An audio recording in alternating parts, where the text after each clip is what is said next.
നമസ്കാരം ചങ്ങായിമാരെ. അപ്പോൾ മോൺസ്റ്റർ ഹണ്ടറിൻ്റെ രണ്ടാമത്തെ പാർട്ടിലേക്ക് പോവാം അല്ലേ. നമ്മുടെ നായിക ആ രാക്ഷസ ജീവികളിൽ നിന്ന് രക്ഷപ്പെട്ട് പുറത്ത് പേടിയോടെ ഇരിക്കുകയാണ്. അപ്പോൾ നായികയ്ക്ക് അവളുടെ മെറ്റൽ ബോക്സ് കിട്ടും. അതിനുള്ളിലാണ് അവളുടെ വെഡ്ഡിങ് റിംഗ് ഉള്ളത്. അത് കണ്ടപ്പോൾ കുറച്ച് സമാധാനവും ഒരു പ്രതീക്ഷയൊക്കെ ഉണ്ടാകുന്നു. ജീവിക്കാൻ പറ്റും എന്നുള്ളൊരു തോന്നലൊക്കെ ഉണ്ടാകുന്നു. ഇവിടെ നിന്ന് എങ്ങനെയെങ്കിലും രക്ഷപ്പെടണം എന്നുള്ള ഒരു തോന്നൽ നായികയ്ക്ക് വരുന്നു. അതിന് വേണ്ടിയിട്ട് കാലൊക്കെ മുറിഞ്ഞിട്ടല്ലേ ഉള്ളത്. കയ്യിലുണ്ടായിരുന്ന ഒരു ചെറിയ ബുള്ളറ്റിൽ നിന്ന് അതിൻ്റെ വെടിമരുന്നെടുത്ത് ആ മുറിവിലേക്ക് ഇട്ട് അതിന് തീ കൊളുത്തി അത് കരിക്കാനുള്ള കാര്യങ്ങൾ ചെയ്യുന്നു. അതിനുശേഷം അതിന് മുകളിലേക്ക് സോക്സൊക്കെ ഇട്ട് ആ മുറിഞ്ഞ കാലുമായിട്ട് ഒരു മലയുണ്ടായിരുന്നല്ലോ നായകനൊക്കെ ഒളിഞ്ഞു നിന്ന് കാണുന്നത്, അതിന് മുകളിലേക്ക് നടന്നു പോകുന്നു. അവിടെ പോയി മുകളിലെത്തി ചുറ്റും നോക്കുന്നു. ആ മരുഭൂമിയിലൂടെ എവിടെയെങ്കിലും രക്ഷപ്പെടാൻ സാധിക്കുമോ എന്ന് നോക്കിക്കൊണ്ട്. പക്ഷേ കണ്ണെത്തുന്ന ദൂരത്ത് എവിടെയും ഒരു സാധനവും അല്ലെങ്കിൽ ഒരു കാര്യവും രക്ഷപ്പെടാൻ വേണ്ടിയിട്ട് കാണുന്നുണ്ടായിരുന്നില്ല. നിരാശയോടെ നായിക ഒരു കല്ലെടുത്തിട്ട് താഴേക്ക് ആ മരുഭൂമിയിലേക്ക് എറിയും. അപ്പോൾ തന്നെ ആ മോൺസ്റ്റർ ഉണ്ടല്ലോ അത് ചാടി വന്ന് ആ കല്ല് ഫുള്ളായിട്ട് ചെക്ക് ചെയ്യും.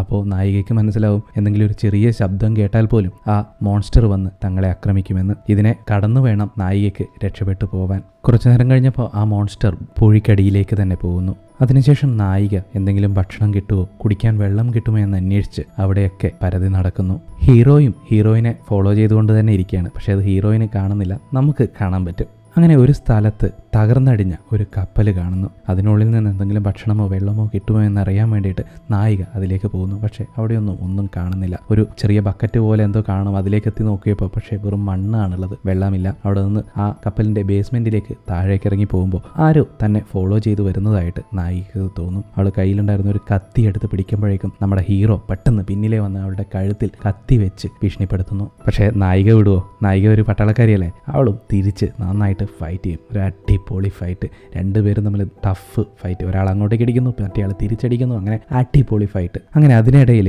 നായകൻ നായികയ്ക്ക് നേരെ നീട്ടിയ ആ കത്തി പിടിച്ച് തിരിച്ച് നായകൻ്റെ തോളിലേക്ക് നായിക കുത്തിയിറക്കുന്നു. പക്ഷെ അതൊന്നും വകവെക്കാതെ ആ കത്തി വലിച്ചൂരി നായികയ്ക്കിട്ട് ടപാ എന്ന് പറഞ്ഞൊരു ഒറ്റയടി. നായിക ടമാർ അവിടെ വീണു. ബോധം കെട്ട നായികയെ ബന്ദിയാക്കി നായകൻ അവൻ താമസിക്കുന്ന ആ പാറയിടുക്കിലേക്ക് കൊണ്ടുപോകുന്നു. അതിനിടയിൽ നായിക താഴേക്ക് ഉരുണ്ടു വീഴുകയും നായകൻ കാണാതെ ഒരു കല്ലെടുത്ത് കയ്യിൽ ഒളിപ്പിച്ചു വയ്ക്കുകയും ചെയ്യുന്നുണ്ട്. അങ്ങനെ നായകൻ നായികയെയും കൂട്ടിയിട്ട് ആ പാറയിടുക്കിലേക്ക് പോവുകയാണ്. അപ്പോഴേക്കും ഇരുട്ടായി. ഒരുപാട് രാക്ഷസ ജീവികൾ ആ മൺപുറ്റിൽ നിന്നും പുറത്തേക്ക് ഇറങ്ങി വരാൻ തുടങ്ങി. അങ്ങനെ ഹീറോയും ഹീറോയിനും കൂടിയിട്ട് ആ ഗുഹയ്ക്കുള്ളിൽ കയറി സേഫായിട്ട് അടച്ചിട്ടിരിക്കുന്നു. നമ്മുടെ നായകൻ അവിടെ നിന്ന് പായലും അതുപോലെ കുറച്ച് വെള്ളവും കഴിച്ചുകൊണ്ടിരിക്കുകയാണ്. അവൻ ഇത്രയും കാലം ജീവിച്ചത് അത് രണ്ടും കഴിച്ചുകൊണ്ടാണ്. അപ്പോഴേക്കും നായിക ഇവനോട് ദേഷ്യപ്പെട്ട് സംസാരിച്ചു. ആ ശബ്ദം കേട്ടിട്ട് ആ രാക്ഷസ ജീവികളെല്ലാം ഇവരുടെ ഗുഹയ്ക്ക് മുകളിലായിട്ട് വന്ന് ഇവരെ ആക്രമിക്കാൻ ശ്രമിക്കുന്നു. പക്ഷെ ഉള്ളിലേക്ക് കടക്കാൻ സാധിക്കുന്നില്ല. അതുകൊണ്ട് നായകൻ പെട്ടെന്ന് നായികയോട് മിണ്ടാതിരിക്കാൻ ആംഗ്യം കാണിക്കുന്നു.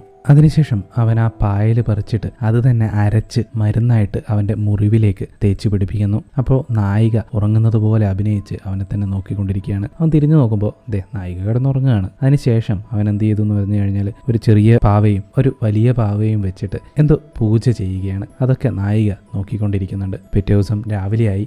നായകൻ എഴുന്നേറ്റ് നോക്കുമ്പോൾ നായിക ഉറങ്ങിക്കിടക്കുന്നത് പോലെ അഭിനയിക്കുന്നു. ഏതായാലും പുറത്തെന്താണ് നടക്കുന്നതെന്ന് നോക്കാൻ വേണ്ടിയിട്ട് നായകൻ പതിയെ പുറത്തേക്ക് ഇറങ്ങുന്നു. പുറത്തുപോയിട്ട് ആ രാക്ഷസ ജീവികളുടെയും അതുപോലെ ആ മരുഭൂമിയിലുള്ള മോൺസ്റ്റേഴ്സിൻ്റെ ഒക്കെ അവസ്ഥ ഒന്ന് നോക്കി പഠിച്ചിട്ട് അവൻ തിരിച്ച് ആ ഗുഹയ്ക്കുള്ളിലേക്ക് വരുന്നു. നോക്കുമ്പോൾ നായികയെ കാണാനില്ല. അവൻ തിരിഞ്ഞു നോക്കുമ്പോൾ പെട്ടെന്ന് നായിക ടപാന്നും പറഞ്ഞിട്ട് ഒരു മരത്തടി വെച്ചിട്ട് അവനെ അടിച്ച് താഴെ കിടന്നു. പാവം നായകൻ നായികയെ കെട്ടിയിട്ടതുപോലെ തന്നെ നായിക അവനെയും തിരിച്ച് കെട്ടിയിടുന്നു. അതിനുശേഷം ദാഹിച്ചു വലഞ്ഞ അവൾ അവിടെയുള്ള വെള്ളം എടുത്ത് കുടിക്കാൻ നോക്കുന്നു. ഒരാവശ്യമില്ലാണ്ട് പുള്ളിക്കാരി നമ്മുടെ നായകനെ ചൊറിയാൻ വേണ്ടിയിട്ട് ഒരു ചീഴ്സും പറഞ്ഞു. ദേഷ്യം വന്ന് അവൻ ആ വെള്ളം തട്ടിമറിച്ച് കളയുകയും ചെയ്തു. അവൾക്ക് ഇതിൻ്റെ വല്ല ആവശ്യം ഉണ്ടായിരുന്നു? മര്യാദക്ക് വെള്ളം കുടിച്ചാൽ പോരായിരുന്നു.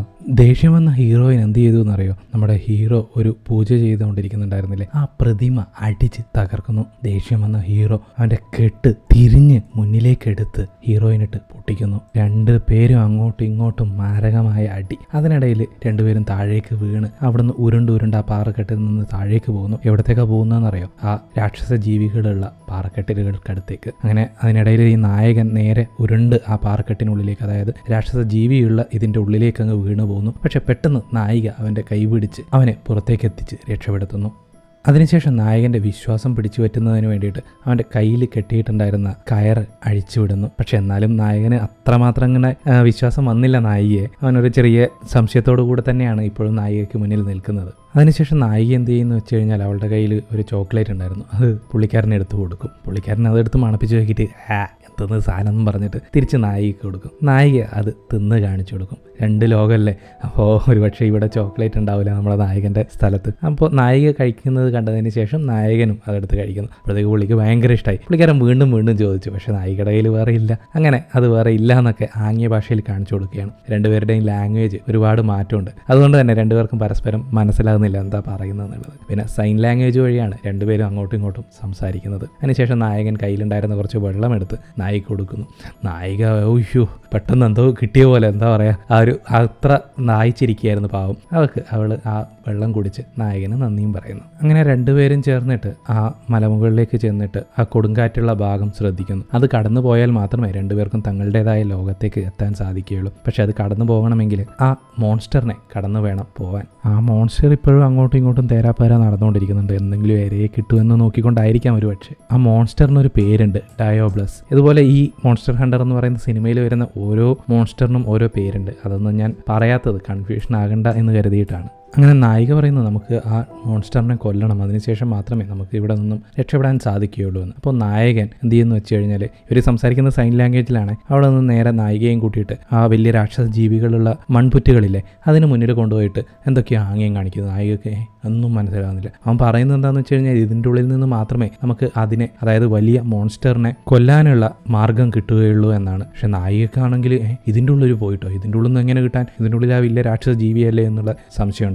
അപ്പോഴാണ് അവൻ പറയുന്നത്, ആ രാക്ഷസ ജീവി ഉണ്ടല്ലോ ആ പുറ്റിനുള്ളിലുള്ളത്, അതിൻ്റെ വിഷമെടുത്ത് വേണം നമുക്ക് ആ വലിയ മോൺസ്റ്ററിനെ ആക്രമിക്കാൻ. എന്നാൽ മാത്രമേ അതിന് ഉറക്കം വരികയുള്ളൂ. അതിനുശേഷം മാത്രം നമുക്ക് അവിടെ നിന്ന് രക്ഷപ്പെടാൻ സാധിക്കുകയുള്ളൂ എന്ന് നായകൻ ആംഗ്യ ഭാഷയിൽ പറഞ്ഞ് മനസ്സിലാക്കുന്നു. അപ്പോൾ നായികക്കും ഓക്കെ എന്നുള്ള രീതിയിൽ അത് മനസ്സിലാവും. അങ്ങനെ രണ്ടുപേരും ചേർന്നിട്ട് അതിനൊരു പ്ലാൻ തയ്യാറാക്കും. ഇപ്പോൾ ഹീറോയിൻ ആ മൺപുറ്റുകൾക്ക് സമീപത്ത് നിൽക്കുകയാണ്. ഉച്ചത്തിൽ പാട്ടുപാടിക്കൊണ്ടിരിക്കുന്നു. രാത്രിയായിക്കൊണ്ടിരിക്കുകയാണ്. പെട്ടെന്ന് ഒരു രാക്ഷസ ജീവി അവളെ ആക്രമിക്കാൻ വരുന്നു. നേരത്തെ പ്ലാൻ ചെയ്തതുപോലെ തന്നെ നായിക ഓടി അവർ സെറ്റ് ചെയ്തിരിക്കുന്ന ട്രാപ്പിലേക്ക് വരുന്നു. രാക്ഷസ ജീവിക്ക് ഇതുണ്ടോ പറയുന്നു. അവന് നേരെ വന്നിട്ട് അവരുടെ ട്രാപ്പിൽ കുടുങ്ങുന്നു. ആ സമയത്ത് നമ്മുടെ നായകൻ മേലെ ഒരു മലയുടെ മുകളിൽ നിന്ന് എടുത്ത് ചാടി മോൺസ്റ്ററിന്റെ തല 2 പീസാക്കുന്നു. അതിനുശേഷം ആ ജീവിയുടെ വിഷക്കൈ മാത്രം മുറിച്ചെടുത്ത് അവിടെ നിന്നും ഓടുന്നു. അപ്പോഴേക്കും ഈ ശബ്ദം കേട്ടിട്ട് ഒരുപാട് രാക്ഷസ ജീവികൾ അങ്ങോട്ടേക്കായിട്ട് വരുന്നു. പക്ഷെ ഇവർ നേരെ ഓടി കയറി അവരുടെ ഗുഹക്കുള്ളിൽ അടച്ചിരിക്കും. അതിനുശേഷം നായികയുടെ കയ്യിൽ ഒട്ടിപ്പോ പശ പോലെ തന്നെ ഒരു സാധനമില്ലേ, നമ്മൾ ബാഗിലും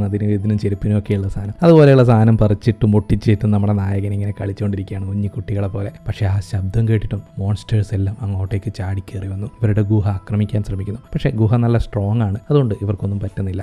അതിനുശേഷം ഹീറോ നേരത്തെ ചെയ്തതുപോലെ ആ പ്രതിമകൾ വെച്ച് പൂജ ചെയ്തുകൊണ്ടിരിക്കുകയാണ്. അപ്പോൾ നമ്മുടെ ഹീറോയിൻ ചോദിക്കും ഇത് ആരാണ് എന്ന്. അപ്പോൾ നായകൻ പറയും ഇതാണ് എൻ്റെ ഫാമിലി. ഇവിടെ ഒരു ചെറിയ കൺഫ്യൂഷൻ ഉണ്ട്. അത് ഹീറോയുടെ ഭാര്യയും മകനുമാണോ അതോ അനിയത്തി അനിയനാണോ, അങ്ങനെ ഒരു ക്ലാരിഫിക്കേഷൻ അവിടെ കൃത്യമായിട്ട് നൽകുന്നില്ല. ഏതായാലും അവർ രണ്ടുപേരും മരിച്ചു എന്നുള്ള കാര്യം നായികയ്ക്ക് മനസ്സിലാവുന്നു. അടുത്ത ദിവസം രാവിലെയായി. ഇപ്പോൾ നമ്മുടെ മോൺസ്റ്ററിന്റെ ഒരു പീസ് അടർത്തിക്കൊണ്ട് വന്നിട്ടില്ലേ വിഷക്കൈ, അത് തുറന്ന് അതിൻ്റെ ഉള്ളിൽ നിന്ന് ഷാർപ്പായിട്ടുള്ള നഖം മാത്രം ഊരി മാറ്റിയെടുക്കുന്നു. അതിനുശേഷം അതുപയോഗിച്ച് വിഷവും പുരട്ടി ഒരു അമ്പ് തയ്യാറാക്കുന്നു.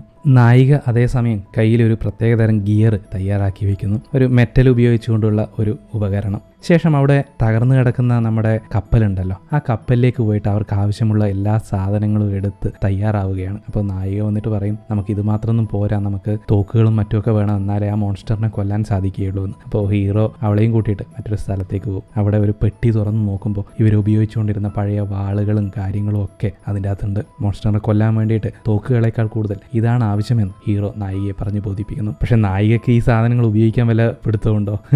അതുകൊണ്ട് നായകൻ അത് വെച്ച് ഓരോ മുറകളും പഠിപ്പിക്കുന്നു, എങ്ങനെയാണ് ഇത് ഉപയോഗിക്കേണ്ടത് എന്നൊക്കെ. അതിനുശേഷം അതിൻ്റെ ഇടയിൽ ആ 2 വാളുകളും തമ്മിൽ കൂട്ടിമുട്ടിക്കുന്ന സമയത്ത് അതിൻ്റെ അകത്തുനിന്ന് ഒരു പ്രത്യേക എനർജി പുറത്തേക്ക് വരുന്നു. നായകൻ അത് പരിചയപ്പെട്ട് ഇരിക്കുന്നതാണല്ലോ, നായകൻ അതിൻ്റെ കാര്യങ്ങളൊക്കെ അറിയാം. പക്ഷേ നായിക പെട്ടെന്ന് ഇത് കണ്ട് അത് പേടിച്ച് താഴേക്ക് ഇടുന്നു. അപ്പോൾ നായകനോട് പറയും ഇതിനെപ്പറ്റി എനിക്കറിയില്ല, എന്നെ ഒന്ന് പഠിപ്പിക്കാമെന്ന്. അതിനുശേഷം നായകനും ആ കാര്യങ്ങളൊക്കെ പഠിപ്പിച്ചു കൊടുക്കും. അങ്ങനെ 2 പേരും ആ മോൺസ്റ്ററിനെ ആക്രമിക്കാൻ തയ്യാറായി നിൽക്കുകയാണ്. ഇനി അങ്ങോട്ടേക്ക് ആക്ഷനാണ്. ആ ആക്ഷനും ബാക്കിയുള്ള കഥയും നമുക്ക് അടുത്ത വീഡിയോയിലൂടെ കാണാം. ഉടൻ തന്നെ വീഡിയോയുമായിട്ട് വരുന്നതായിരിക്കും. നിങ്ങളുടെ സപ്പോർട്ടിന് ഒരുപാട് നന്ദി. വീണ്ടും കാണാം.